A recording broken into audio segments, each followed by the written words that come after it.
Conspiracy theories often meet celebrities involved in it. Politicians, CEOs and COOs, famous singers and actors are common victims of these scandals. When a very critical scandal develops uncommonly huge, people call it a gate.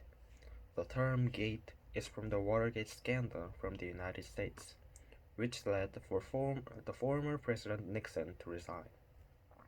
In Korea, there also was a scandal that made similar results. In 2016, there was a suspicion that our government with the President Park Geun-hye was secretly interfered by a public, Choi Soon-sil. This Park Geun-hye-Choi Soon-sil gate started as a suspicion, or hypothesis. But as the relationships were revealed one by one, the following anger of our people made Park Geun-hye resign. So this is the power of a gate. It can shake the very root of our society if it develops to a theory.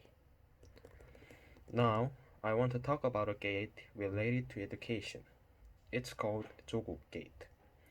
Cho Gook was the Minister of Justice before the gate got revealed recently and he finally chose to resign.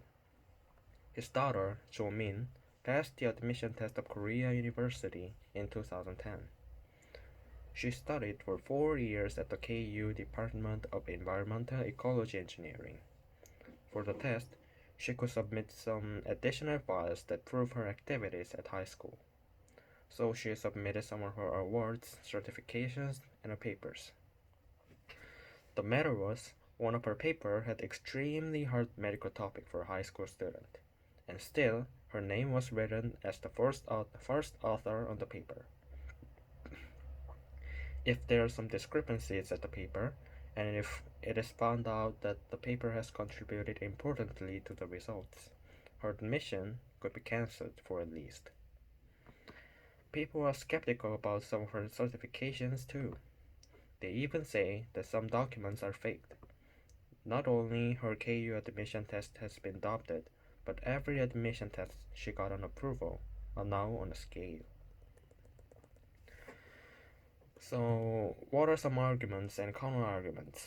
I have to say that there are only explanations and more following suspicions. Defenders are not providing good explanations about the documents, and they refuse or avoid indirectly to answer the questions. So most of the suspicions are considered to be true for now. About the paper for admission test of KU, it contained some sensitive data from human cell experiments. If she didn't access to the data in any way, she might not be able to make any discussions and therefore she may not be the first author. But it is against the law for a non-professional to see any of the human experiment data. Both cases make the paper invalid. Her grades from high school was not much better than other students, and people say it is definitely insufficient for a student to enter KU. So the only reason to let her enter is her distinguished paper. The headmaster of KU said that the university has never received their papers, and is proved to be false. He is getting criticized for his false explanation, but he still stands opposite for cancellation of Jo Min's admission. The Cho Gook Gate already pushed Cho Gook to his resignation, and the judgment against their daughter is now ongoing. No one knows what the consequences will be. Maybe our very basic student selection system will be affected.